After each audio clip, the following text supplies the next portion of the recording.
I've been listening to the garden, not just looking at it, but listening. And what I've begun to notice is a hum, a quiet, pervasive hum just below the threshold of hearing. Not a sound exactly, but the source of sound. The vibration before the note, the low drone of a bee at work, the slow pulse of a plant leaning toward the sun, the deep, steady tone of stone resting in the earth. The garden isn't just a collection of things.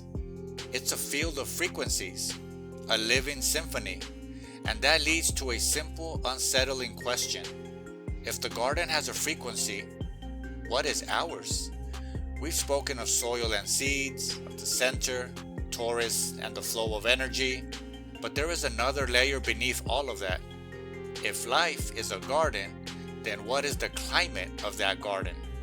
What is the weather of the mind, the atmosphere of the heart? Here's the deeper truth. We are not just matter arranged. We are music playing, a pattern of vibration, always in motion. This is not new wisdom. The old masters knew it. That's why they taught in parables.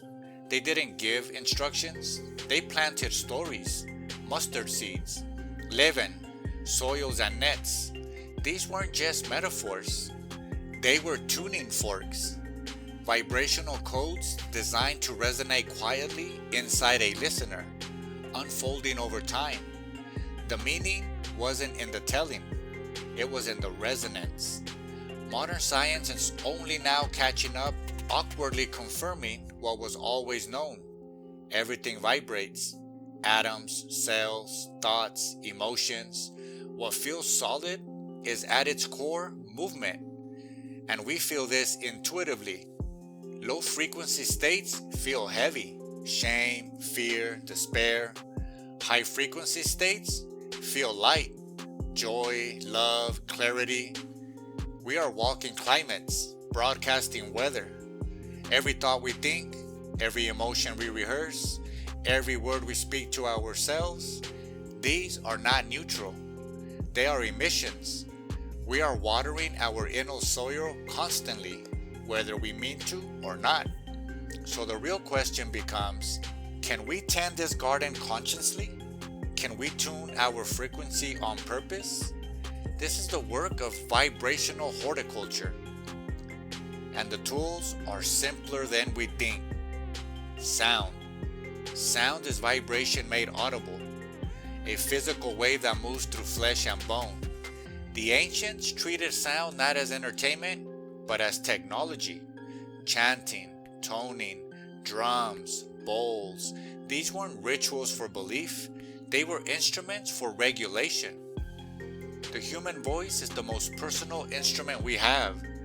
When we hum or chant om, so, even a single sustained tone, we're not just making noise, we're stimulating the nervous system.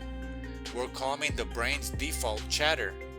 We're shifting from frantic doing into coherent being. It's less like speaking and more like tuning. Then we have thought. If sound is vibration we hear, thought is vibration we are. Repetitive thoughts carve grooves. Ancient yogic texts called them samskaras, deep patterns that drive us automatically. These are the weeds of the inner garden. And we don't remove them by wrestling with them. We crowd them out by planting something stronger. That is where intention becomes a tool, not as wishful thinking, but as frequency selection. A simple present tense vow planted in a quiet mind. Peace moves through me. I am connected to a living source, not shouted, planted. Then we have our environment. Gardens don't exist in isolation, and neither do we. Plants respond to vibration, to sound, to space. So do humans. Our nervous systems are always listening. What frequencies are we steeped in all day? Noise or silence?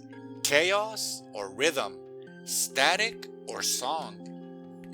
We can curate our environment the way a gardener curates soil, choosing music for resonance, not just distraction, making room for silence, letting nature's frequencies, wind, water, birds, retune us, clearing clutter, knowing stagnation has a tone of its own.